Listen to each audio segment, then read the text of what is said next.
I am the wrong person to do translations. Let me try. Our friend is from the Rayatu Swarajam Vedika. He says that the drought is now terrible in 4 major districts, including Mehboob Nagar, Rangareddy, Medak and Nizamabad. So the drought is now very intense. There were some rains in September, but it did not in any way benefit those who were cultivating. The crop output has fallen.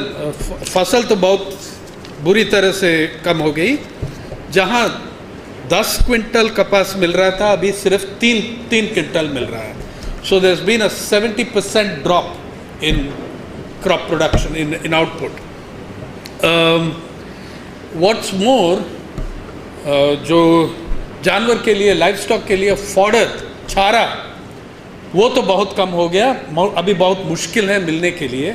जितना भी पैसा दे दो नहीं मिल रहा है. Fodder is absolutely now extremely scarce. So people are seeing their livestock die. మిమ్మల్ని ఒక question అండి. ఇప్పుడు తెలంగాణకి ఏ మాటలో పోలవరం నుంచి ఏం బెనిఫిట్ రాలేదు కదా. By the way, Telangana does not get a drop of water yet from the greatest dam project in this country, much larger than Narmada. But you see, it's also a measure of how much the media and society have changed. In the 80s, Narmada was reported on. Polavaram is a giant project, much bigger than Narmada, affecting Odisha, Chhattisgarh, Andhra Pradesh, Telangana. They don't get any drop of water till now. But it's never even reported. Most people do not know of this project. Okay, the media just, well, they have their own reasons for it. So though they're sitting next to the largest project ever in the country, they don't get a drop out of that. In the last 23 months, there have been in 2 years 243 and then 300 plus suicides. 500 plus in the last 2 years. 2,160 is the NCRB figure. This is the government figure. Okay. Telangana. The breakup figures before that are difficult because then it is a combined unified state of Andhra Pradesh. But all these figures, by the way, I mean, I'll explain that to you, that the figures you read in the newspapers are not the farm suicide numbers as recorded by police. Please understand this. And journalists and columnists just take off without knowing this. The figures you're reading, Maharashtra suicides 2,000, 3,000, these are revenue department figures. These are not the figures of the Crime Records Bureau. These are not the figures of the police station. These are revenue department figures, because revenue department is tasked with keeping the number of compensations low. So you will find 1,000 to 1,000, 2,000 difference between the revenue department figures which you read in the newspaper and the National Crime Records Bureau figure which will come much later. Are we clear? There are 3 kinds of figures given out. One, the Chief Minister has to answer on the floor of Parliament. His secretary will draw a figure out of a hat. Second is revenue department figures. They have committees in each district to exclude farmers not eligible. Maharashtra created this incredible situation of putting a category called eligible suicides, like eligible bachelor and eligible bride. So they have, he's also talking about compensations. Crop compensation lo chala nakshayindi, ipudu farmer suicide, atmahatyalo. Okay, so whether it is in crop loss compensation or in farmer suicide compensation, there has been a very, very low percentage of response from the state. Actually the national average is about 12%, okay? And there it's even worse because their government is going on a particular line. So the farm suicides victims are not getting any compensation except a very small group of them. Then huge fights over definitions of farmers. But KCR has recently declared that all categories, all ages of farmers will be compensated. That was the heat wave deaths, I'm sorry. For sunstroke death, regardless, he said it will be paid. However, the particular situation of tenant farmers is very terrible. It's a whole lecture in itself if you want to go there. It's the issue that he is raising on tenant farmers is one of the three most important issues in the agricultural crisis of today. It is something we don't give record to, and it is the tenant farmer crisis that the government of India is using to massage the National Crime Records Bureau figures of suicides. In the joint state of Andhra Pradesh, 2011, there was a law passed under the pressure of the Kisan Sabha and other Kisan organizations for identification of the tenant farmer, to give them cards. ఇంతవరకు 3% కూడా అవ్వలేదు కదా.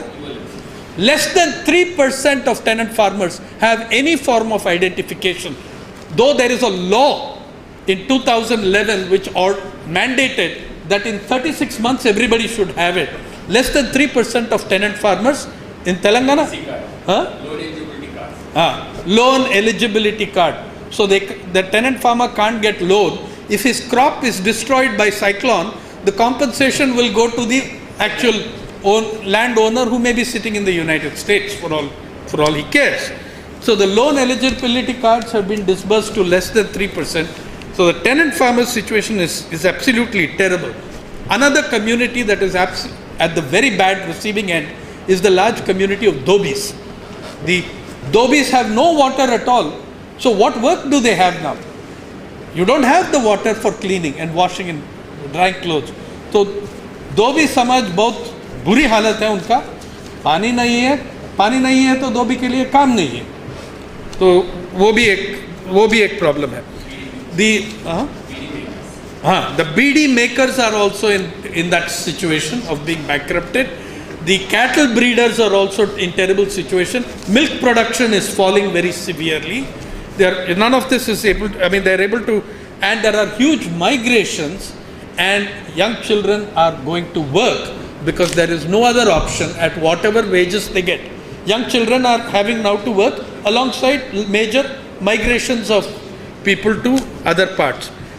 So you are having severe drought, you are having a situation of crisis, not only there, but also say in Andhra Pradesh, where in Rayalaseema, in Anantapur, as he says, these were all once major millet producing. I think this is a very important point for your drought consultation.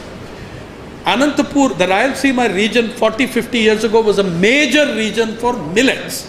Then you go and introduce groundnut and you introduce cotton. So you move from crops that were natural to the region, you move to terribly water guzzling crops and create a crisis where there was none. But now they are having a millet revival mission.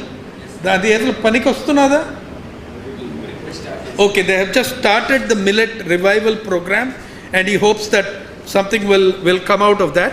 About 100 mandalas or blocks have also launched they've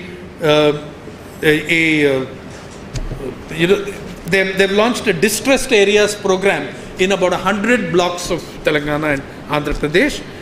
But the farm suicides continue, the problems continue. There is no one really looking out for these communities. The tribal areas are in terrible trouble because their traditional sources of water, the sources of water that tribals normally use, those have dried up. Those have dried up. So tribal communities which cannot go out somewhere else, isolated communities which cannot go out somewhere else and access the water, they are in very, very, very deep trouble. What's also happening is that the sukar is drying up the soil so hard that people can't do the NREGA work. A small aside here, I do every year, every half year, I go and work 2 days on an NREGA site to remind myself what the hell it's about. Once that soil dries up, it's very difficult.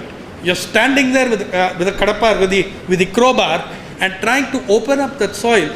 Then you have in the NREGA a role of an older person whose only work is to pour water on the soil. He's given that job over 60s, over 65, because people in their 60s and 70s are coming to the sites for work. So he's saying the soil has hardened. So the soil has hardened up very, very solidly, and that's making NREGA work very difficult for people who are already physically down and are not undernourished, who are severely undernourished, severely hungry, for them to now go and do 9 hours work in that heat of, which is by the way 44, 45 now and will reach 47 degrees in May, to go and do work there, it's very difficult. So all in all, he's hoping that the distressed areas program comes through.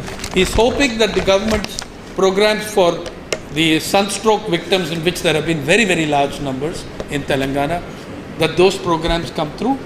But his organization and others are fighting for the basic demands of these people on these issues. Thank you. बहुत सारे